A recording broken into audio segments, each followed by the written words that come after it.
দাঁড়াও, হাতে কি ওটা তোমার? এই বড় ও কি গো, ছেলে বউ হয়তো নিজেদের জন্য কিছু একটা কিনে নিয়ে এসছে, তুমি জিজ্ঞেস করছো কেন হাতে ওটা কি? এটা কি ভালো দেখায় নাকি? যা। আচ্ছা আচ্ছা, ঠিক আছে ঠিক আছে। এই শোনো, তোমরা যাও, ঘরে যাও, গিয়ে ফ্রেশ হয়ে নাও, যাও।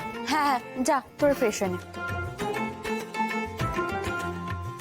কোথাও যাবে না, দাঁড়াও। ওই ব্যাগের মধ্যে কি আছে ঘটক দিদি? ব্যাগই আছে মা, ব্যাগ শুধুই, কিছু কিনিনি, শুধুই ব্যাগ। কিছু তো আছে, কিছু তো আছে বুম্বা, তো কি আছে সেটা আমি দেখতে চাই, জানতে চাই।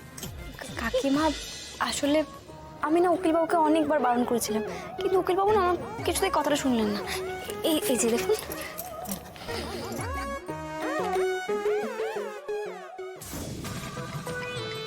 কি সুন্দর শাড়িটা।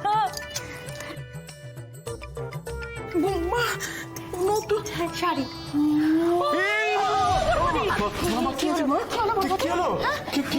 তোমার কি হলো গো বড় বৌদি? না, মায়ের গা তো জ্বরে পুড়ে যাচ্ছে। সকাল থেকে বগলে রসুন চেপে আছি, জ্বরে তো গা পুড়বেই পুড়বে। এইবার সারা রাত তোমায় দিয়ে কিভাবে সেবা করাই দেখো তুমি শুধু ঘটক দিদি। হ্যাঁ, এত দামি শাড়ি তো বুম্বা আমাকেও কোনোদিন কিনে দেয়নি, আর তোমায় দিল। আর তুমি সেটা বাড়ি শুদ্ধ লোককে দেখিয়ে বেড়াবে, বর দিয়েছি বলে ঢং করবে। সেটা তো আমি হতে দেব না। উকিলবাবু, কাকিমাকে তাড়াতাড়ি নিয়ে চলুন। ঘরে নিয়ে চলো। তুমি আস্তে আস্তে। হ্যাঁ হ্যাঁ, নিয়ে চলো বড় মামিকে। এই দেখো, এসো।